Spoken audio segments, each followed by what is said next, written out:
આગામી સમયમાં 2026ના વર્ષની હવે શરૂઆત થવા જઈ રહી છે। કહેવાય છે કે વર્ષ બદલાય એટલે લોકોને ઉત્સુકતા રહે કે તેમનો આવનારો સમય કેવો રહેવાનો છે। ધન લાભ થશે કે ધનહાનિ થશે, કઈ કઈ બાબતોનું રાખવું ધ્યાન। આખરે 2026નું વર્ષ મહિલાઓ માટે, વિદ્યાર્થીઓ માટે, બાળકો માટે શું લઈને આવી રહ્યું છે? કયા ગ્રહો આપને પોઝિટિવ અસર આપશે ને કયા ગ્રહો આપને નકારાત્મક અસર આપશે? આવો જાણીએ આજની ખાસ વાત, જેમાં ગુરુજી પ્રફુલભાઈ પંડ્યા જણાવશે કે રાશિ ચક્રની અંતિમ 6 રાશિ એટલે કે તુલા રાશિથી લઈને મીન રાશિનું વર્ષ 2026 કેવું જવાનું છે। તન્મે મનઃ શિવ સંકલ્પમસ્તુ। જય ભગવાન મિત્રો, હું છું પ્રફુલભાઈ પંડ્યા। ભક્તિ સંદેશ કાર્યક્રમની અંદર આપનું સ્વાગત છે। દર્શક મિત્રો, 2026ની શુભ શરૂઆત જ્યારે થાય છે ત્યારે એવું કહેવાય છે કે દરેક વ્યક્તિને મનમાં એક પ્રશ્ન ઉદ્ભવિત થાય કે 2026 મારું કેવું રહેશે। તો હંમેશા ભક્તિ સંદેશ કાર્યક્રમના માધ્યમથી જ્યારે જ્યારે વર્ષ બદલાતું હોય ત્યારે હું રાશિ ભવિષ્ય પણ કહેતો હોઉં છું। તો ગઈકાલે મેં મેષ રાશિથી માંડી અને કન્યા રાશિનું રાશિ ભવિષ્ય કર્યું હતું, પણ આજે હું તુલા રાશિથી માંડી અને મીન રાશિના જાતકો માટે 2026 કેવું રહેશે તેને લઈને હું જાણકારી આપવાનો છું। મિત્રો, વાત કરીએ તુલા રાશિ। તુલા રાશિના 2 અક્ષર છે, ર અને ત અક્ષર। તો તુલા રાશિ માટે 2026 કેવું રહેશે? તો એવું કહેવાય છે કે વ્યવસાયમાં તુલા રાશિવાળા વ્યક્તિઓને સારો લાભ જોવા મળવાનો છે। કેમ કે છઠ્ઠે શનિ છે, જૂન મહિના બાદ ગુરુ પણ બદલાવાનો છે એટલે લાભનો ગુરુ થવાનો છે, 10મે ગુરુ થશે એટલે લાભ આપશે, અને 5મે રાહુ હોવાથી 2026ની અંદર તુલા રાશિવાળા વ્યક્તિને માન પ્રતિષ્ઠામાં વધારો થશે, નોકરી વ્યવસાયમાં સારી સફળતા જોવા મળશે, તમારી મહેનત રંગ લાવશે। સાથે સાથે વ્યવસાયમાં તમારે સમય ફાળવવો જરૂરી છે। કુટુંબની સહાય, સાથ અને સહકાર તમને મળશે। સાથે સાથે જમીન, મકાન અને ઓફિસ ખરીદવાની સારી એવી તકો 2026માં તમને જોવા મળશે।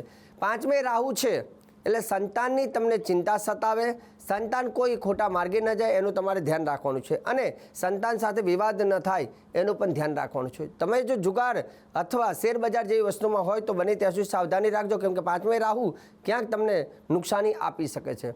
પ્રેમ પ્રકરણથી દૂર રહેવાની જરૂર છે, અને જે લોકોના લગ્ન નથી થયા તો તે લોકો માટે સારા સમાચાર એ છે કે એ લોકોને જીવનસાથીની પ્રાપ્તિ થઈ શકે।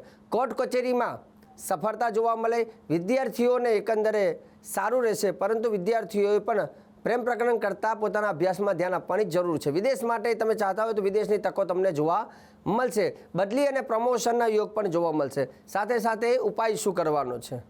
તુલા રાશિવાળા વ્યક્તિઓએ 4 બુધવારના દિવસે શક્ય હોય તો 400 ગ્રામ ટોપરા પાક માથા ઉપરથી 4 વખત ઉતાર કરીને પીપળના વૃક્ષ નીચે જઈને મૂકવાનું। આ ઉપાય તમે કરજો, જેથી રાહુ મહારાજની કૃપા મળશે। પીપળના વૃક્ષ નીચે જઈને તમે મૂકશો એટલે ત્યાં કીડીઓ ખાય અને જેનાથી તમને ફાયદો થાય। ટોપરા પાક એટલે કેમ કે રાહુનું એ દ્રવ્ય છે। વાત કરીએ વૃશ્ચિક રાશિ। વૃશ્ચિક રાશિ એટલે ન અને ય અક્ષર।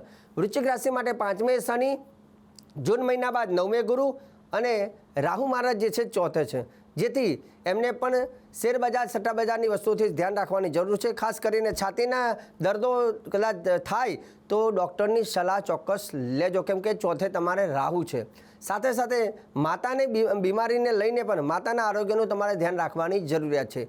જૂન મહિના બાદ જમીન, મકાન, વાહનની ખરીદી કરવી હોય તો જૂન મહિના બાદ તમને સારા યોગોની પ્રાપ્તિ થશે। ધાર્મિક યાત્રા, માંગલિક કાર્ય તમારા થવાના છે। આવકમાં વધારો જોવા મળે। દાંપત્ય જીવનમાં સુખાકારી પ્રાપ્ત થાય। જૂના કેસો જો તમારે ચાલતા હોય તો એનું સમાધાન આવી શકે છે। વિદ્યાર્થીઓ માટે અભ્યાસ માટે એકંદરે સારો સમય પ્રાપ્ત થશે।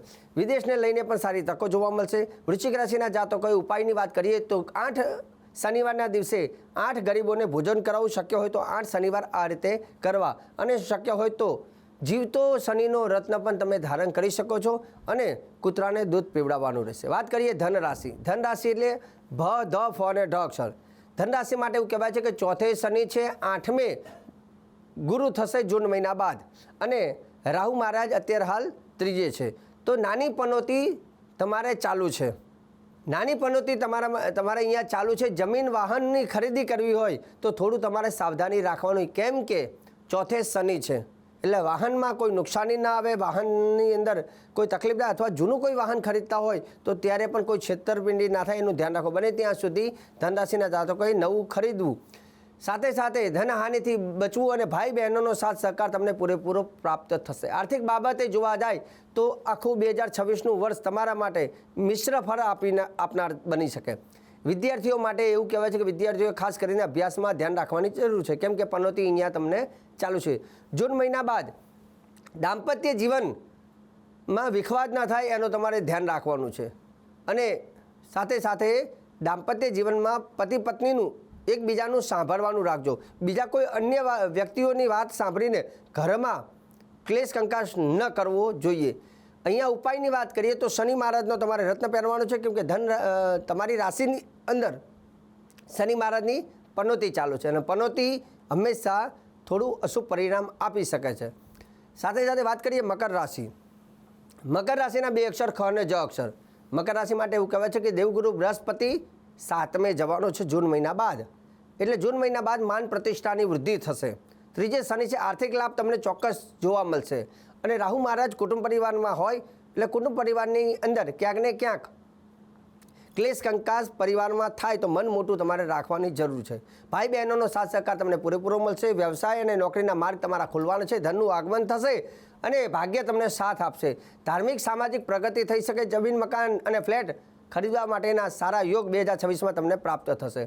સાથે સાથે માંગલિક કાર્ય થશે. બહાર હરવા ફરવાના યોગ બનશે. સંતાનનું સુખ પ્રાપ્ત થશે. વાહન ચલાવતી વખતે સાવધાની તમારે રાખવાની જરૂરિયાત છે. સાથે સાથે જૂન મહિના સુધી, મતલબ જાન્યુઆરીથી માંડીને જૂન મહિના સુધી શત્રુઓથી થોડી સાવધાની રાખજો. અને જો લગ્નને લઈને તમે રાહ જોતા હોય તો લગ્નને લઈને પણ સારા એવા યોગ તમારા બનવાના છે. કૌટુંબિક પ્રશ્નો ઉદ્ભવિત થશે. મકર રાશિવાળાને ખાસ કરીને કુટુંબને લઈને, કોઈ જમીન મકાનને લઈને કોઈ ઇસ્યુ ચાલતા હોય તો એનું સમાધાન થશે. પણ અહીંયા થોડીક વાદ વિવાદ થાય તો મનને શાંત રાખીને એ પ્રશ્નોનું સમાધાન તમારે કરવું. વિદ્યાર્થીઓ માટે પણ એવું કહેવાય છે કે વિદ્યાર્થીઓએ પણ અહીંયા ધ્યાન આપવાની જરૂરિયાત રહેશે પોતાના અભ્યાસની અંદર. શનિનો રત્ન ધારણ કરી શકે મકર રાશિના જાતકો. કુંભ રાશિની વાત કરીએ તો કુંભ રાશિના અક્ષર છે ગ, સ, સ. કુંભ રાશિ માટે એવું કહેવાય છે કે પહેલે રાહુ છે.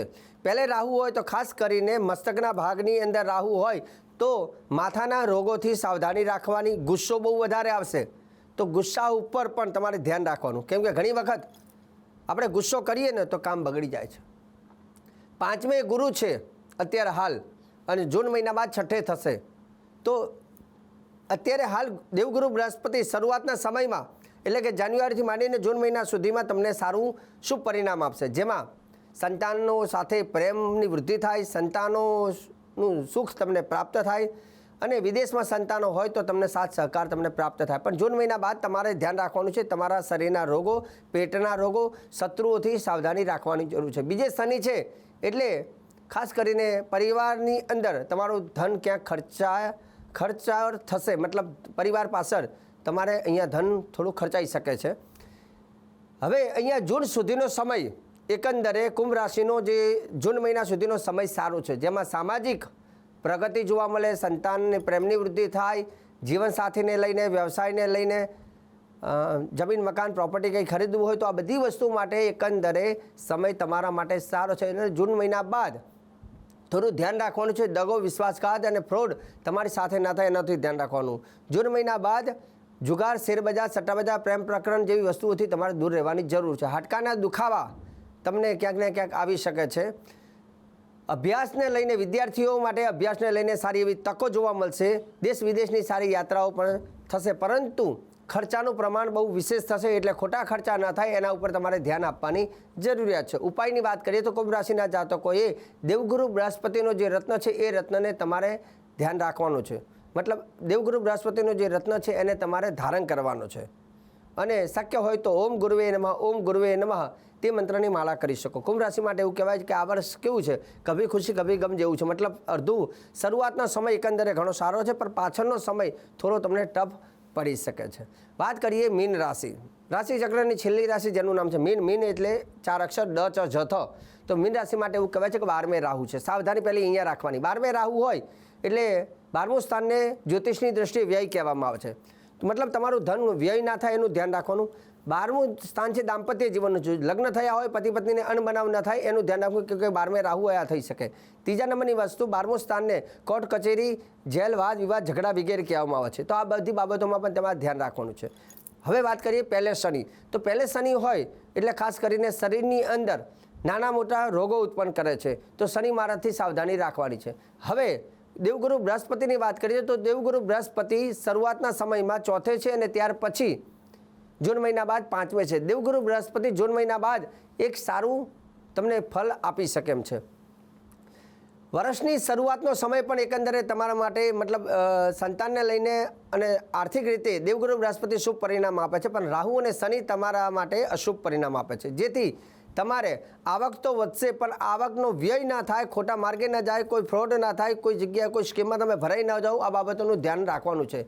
જમીન મકાનને ફ્લેટ વગેરે વસ્તુ લેવી હોય તો શરૂઆતનો સમય એકંદરે જૂન મહિના પહેલાં સુધીનો સમય તમારો સારો રહે છે. જીવનસાથીના સારા યોગ મળે, જેના લગ્ન નથી થયા અને જીવનસાથીની પ્રાપ્તિ થાય. દેશ વિદેશની યાત્રાઓ શરૂઆતનો સમયમાં તમને જોવા મળે. નોકરી અને વ્યવસાયમાં સારી પ્રગતિ થાય.